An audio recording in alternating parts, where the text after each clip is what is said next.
Your Excellency, Your Excellency, President Biden, दोनों देशों के delegates of both countries, media के साथियों, friends from the media, नमस्कार। Namaskar. सबसे पहले मैं First of all, I thank President Biden for his warm words and for his positive views on India-America relations. Friends, today is a day that has special importance in the history of India-America relations.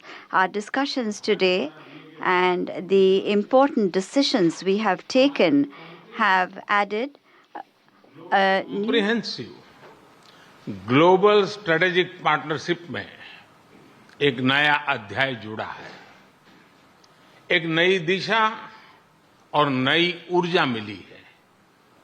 Friends, Bharat America की व्यापार और निवेश साझेदारी दोनों देशों के लिए ही नहीं बल्कि वैश्विक अर्थव्यवस्था के लिए भी महत्वपूर्ण है।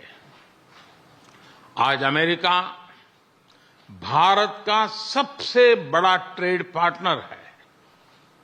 हमने निर्णय लिया है कि व्यापार से जुड़े लंबित मुद्दों को समाप्त कर नई शुरुआत की जाए।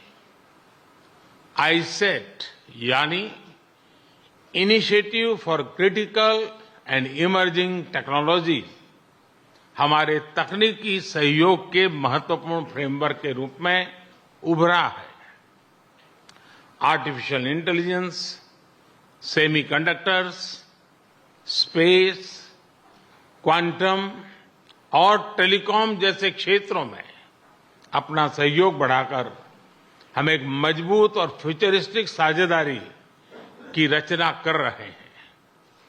अमेरिका की माइक्रॉन, गूगल तथा एप्लाइड मटेरियल जैसी कंपनियों द्वारा भारत में निवेश करने का निर्णय इस फ्यूचरिस्टिक साझेदारी का प्रतीक है। इस यात्रा के दौरान मुझे अमेरिका के कुछ अन्य सीईओज के साथ मुलाकात करने का भी अवसर मिला। उनके साथ हुई चर्चाओं में भी मैंने भारत के प्रति उत्साह और एक सकारात्मक सोच महसूस किया।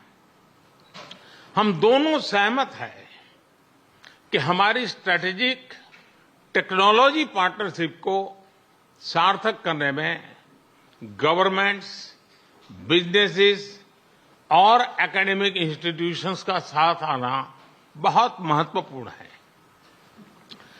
क्लीन एनर्जी ट्रांजिशन में भारत और अमेरिका के साझे विजन को इम्प्लीमेंट करने के लिए हमने कई महत्वपूर्ण इनिशिएटिव लिए हैं।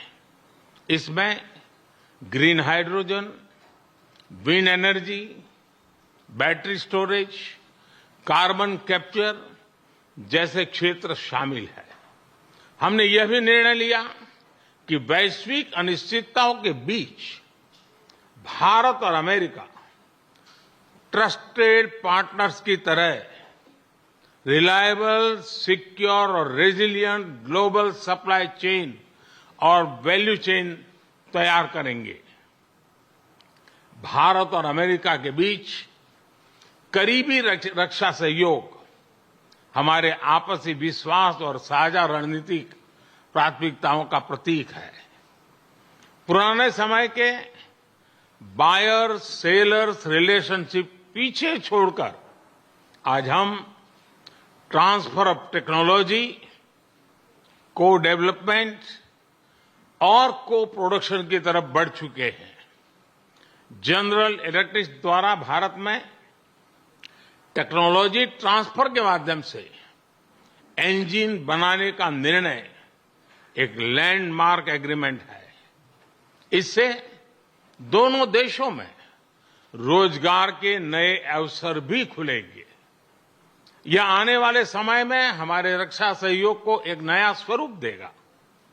इस सहयोग में दोनों देशों के रक्षा उद्योग और स्टार्टअप्स महत्वपूर्ण पार्टनर्स हैं, उन्हें आपस में जोड़ना हमारे डिफेंस इंडस्ट्रियल रोडमैप का मुख्य उद्देश्य है। स्पेस साइंस और टेक्नोलॉजी में हमारा गहरा और वर्षों पुराना सहयोग रहा है। आज हमने आर्टेमिस अकॉर्ड्स में शामिल होने का निर्णय लेकर हमारे स्पेस कोऑपरेशन में एक लंबी उड़ान भरी है। संक्षेप में कहूं तो भारत और अमेरिका की साझेदारी के लिए even sky is not the limit. Friends, हमारे संबंधों का सबसे महत्वपूर्ण स्तंभ हमारे पीपल टू पीपल टाइज है। भारतीय मूल के 40 लाख से भी ज्यादा लोग आज अमेरिका की प्रगति में महत्वपूर्ण योगदान दे रहे हैं।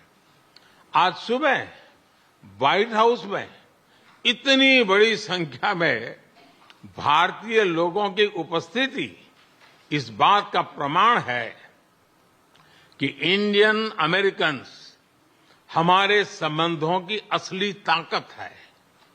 इन संबंधों को और गहरा करने के लिए हम अमेरिका द्वारा बेंगलुरु और अहमदाबाद में कॉन्सुलेट्स खोलने के निर्णय का स्वागत करते हैं। उसी तरह सिएटल में भारत का नया कॉन्सुलेट खोलेंगे। फ्रेंड्स, आज की बैठक में हमने कई क्षेत्रीय एवं वैश्विक मुद्दों पर चर्चा की। इंडो पैसिफिक में शांति और सुरक्षा यह हमारी साझा प्राथमिकता है।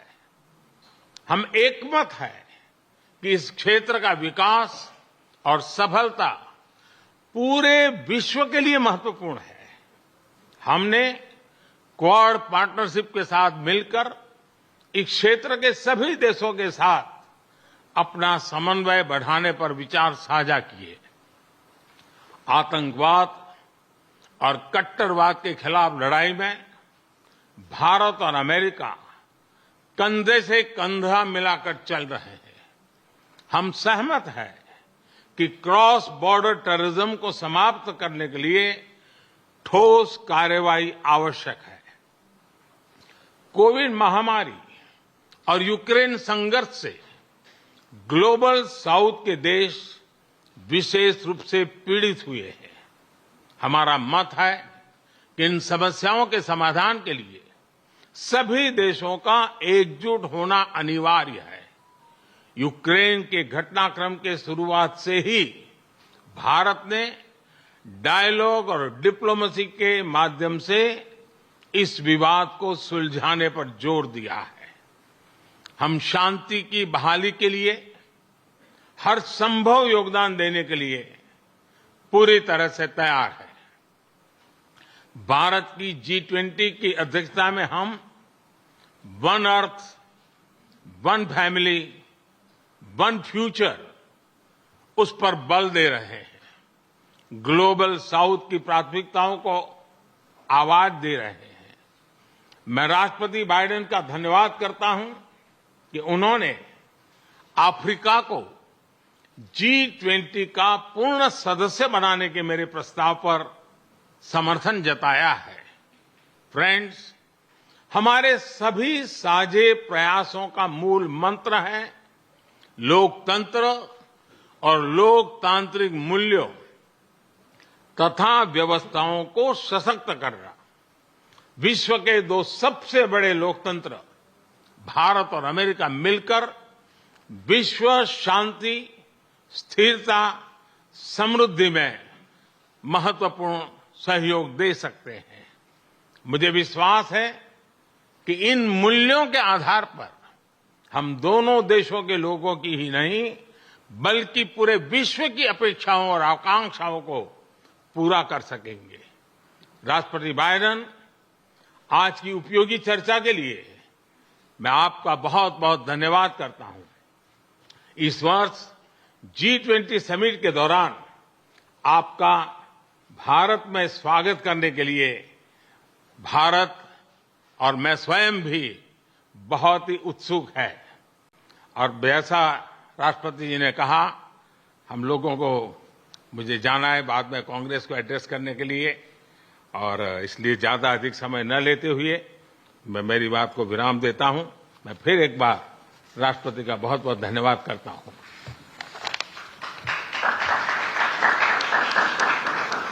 Well, the Congress is actually waiting to, and anxiously waiting to hear you.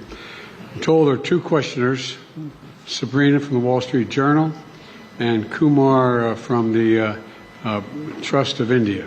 And Sabrina, you first.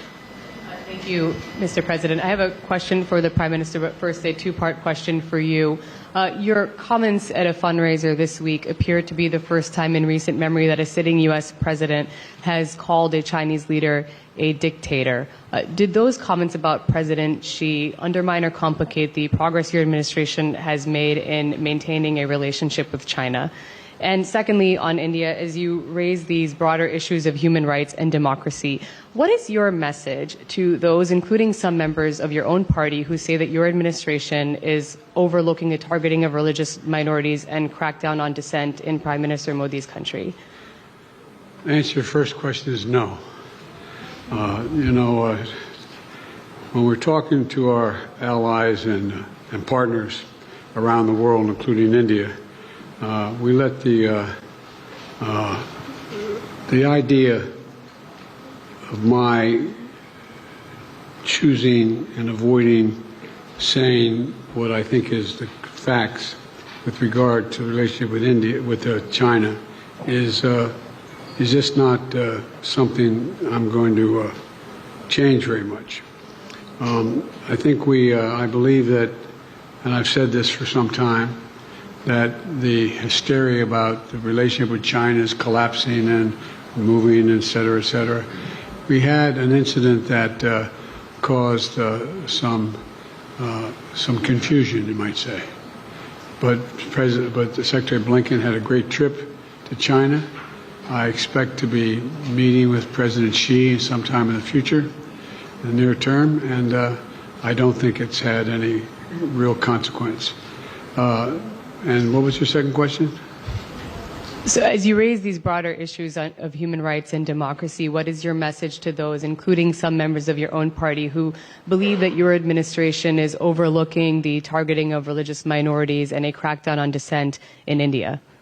Well, look, the Prime Minister and I had a good discussion about democratic values, and that's the nature of our relationship. We're straightforward with each other, and we respect each other. One of the fundamental reasons that I believe the U.S.-China relationship is not in the space it is in the U.S.-Indian relationship is that there's an overwhelming respect for each other because we're both democracies. And it's a common democratic character of both our countries and our people, our diversity, our culture, our open, tolerant, robust debate. And I believe that we believe in the dignity of every citizen. And it is in America's DNA, and I believe in India's DNA, that the whole world has a stake in our success, both of us, in maintaining our democracies, makes us appealing partners, and enables us to expand democratic institutions around the world. And I believe this, and I still believe this. Mr. Prime Minister, India has long prided itself as the world's largest democracy, but there are many human rights groups who say that your government has discriminated against religious minorities and sought to silence its critics. As you stand here in the east room of the White House, where so many world leaders have made commitments to protecting democracy, what steps are you and your government willing to take to improve the rights of Muslims and other minorities in your country and to uphold free speech?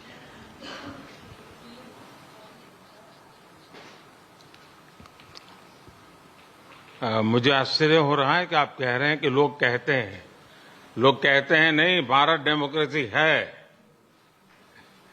और जैसा राष्ट्रपति Biden ने कहा, भारत और America दोनों के DNA में लोकतंत्र है।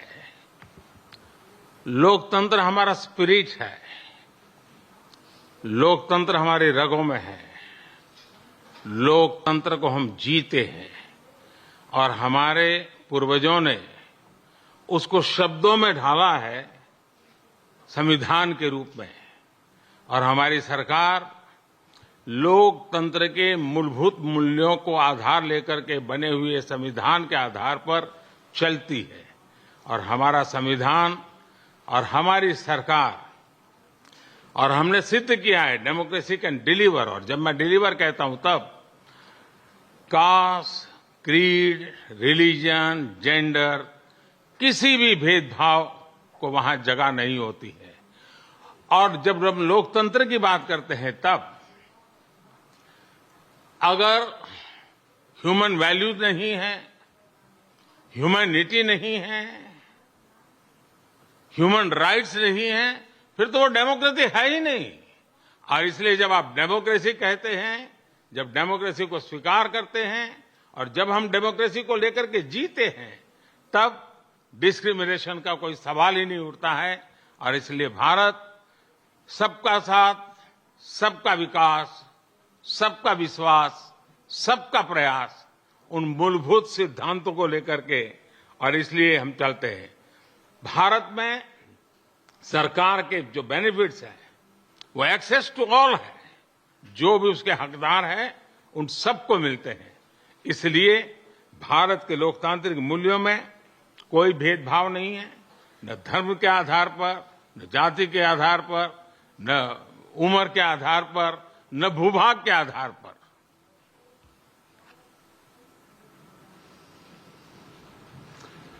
Kumar. Yeah, thanks a lot, sir. Sir, my question is on the issue of climate change. Both countries have spoken strongly about the need to tackle the climate change, but there is a view. I'm sorry. Yeah, both countries have spoken about the challenge of climate change, but there is a view that ambitious targets are set, but implementation is found often lacking. And there is also a criticism of lack of technological transfer, financial transfer from the developed countries to the developing nations. How do you both leaders see the way ahead on this pressing issue? Well, first of all, I think it is the existential threat to humanity, climate change. It's the most serious problem we face as human beings. We have to keep it below 1.5 degrees Celsius. We've made enormous progress here in the United States on dealing with this issue by doing three things. Number one, by insisting that we move every one of our industries into a position where they can take advantage of cheaper and more extensive and more available renewable energy, whether it's solar or wind or hydrogen and green hydrogen. There's a whole range of things we've been working on. In addition to that, we find ourselves in a position that what we've done is that we have significantly reduced for example, I made a commitment that we are going to make sure that by 2030, 30% of all our land and sea and oceans were in conservation, could not be developed. We're well on our way to doing that, and that's also absorbing carbon from the air as a consequence of that because of the conservation. We are in a position as well that we have provided for significant increase in funding for a whole range of issues, but not just for the United States, but for the rest of the world. For example, we're working with the G7 to provide for infrastructure work for dealing with global warming on the continent of Africa. In Angola, building the largest solar project, moving ourselves, having railway to go all the way across the southern from the Atlantic Ocean to the Indian Ocean in Africa, to be able to transport and do it cheaper and do it with less, how can I say it, less carbon emissions. We're trying to work with other countries to maintain their carbon sinks so they don't have to develop them like we did in causing pollution, and we're trying to figure out how to work out to pay them not to develop certain areas like the Amazon and Brazil. But there's a lot of technology that's available that we're sharing and we share with one another.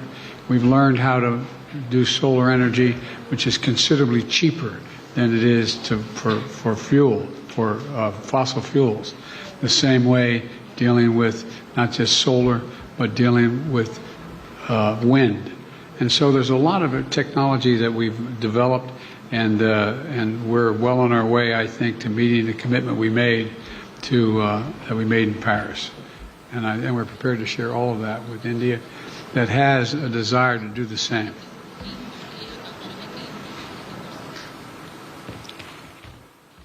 Excellency, आपने सही कहा।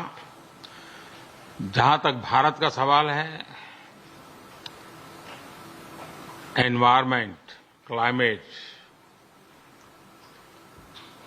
ये हमारे सांस्कृतिक परंपरा में अत्यंत महत्वपूर्ण स्थान है उसका। हमारे लिए एनवायरमेंट ये आर्टिकल ऑफ फेथ है।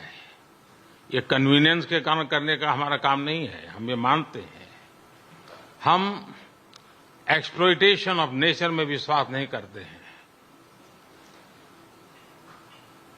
पूरे सृष्टि को चलाने के लिए मिल्किंग ऑफ नेचर तक तो चल सकता है, लेकिन एक्सप्लॉयटेशन ऑफ नेचर नहीं चल सकता है। हम इस पक्ष में रहे हैं और उसी के मूलभूत आधार पर भारत अपने लिए करता है, इतना ही नहीं, हम कुछ ग्लोबल इनिशिएटिव भी ले रहे हैं। आपको मालूम है, G20 देशों ने पेरिस में जो प्रॉमिस किया था, सभी G20 देशों में अकेला हिंदुस्तान है जिसने पेरिस में जो प्रॉमिस किए थे वो सारे प्रॉमिस पूरे किए हैं। इतना ही नहीं, सोलर एनर्जी के क्षेत्र में हमने ग्लासगो में रिन्यूएबल एनर्जी के क्षेत्र में 500 गीगावाट का टारगेट रखा है। हमने 2030 तक भारत की रेलवे का नेट जीरो का लक्ष्य रखा है। और भारत की रेलवे कहने के बाद आपको उसका स्केल पता होना चाहिए। भारत की रेलवे का मतलब है कि हर दिन मेरे यहां रेल के डिब्बे में पूरा ऑस्ट्रेलिया होता है। इतना बड़ा मेरा देश है और वहां मैं 2030 तक रेलवे को नेट जीरो लेकर के चल रहा हूं। उसी प्रकार से जो हमने सोलर एनर्जी के टारगेट तय किए थे, हमने इथेनॉल के टारगेट तय किए थे 10% का, वो समय से पहले पूरा कर दिया। हम 20% इथेनॉल ब्लेंडिंग की दिशा में आगे बढ़ रहे हैं।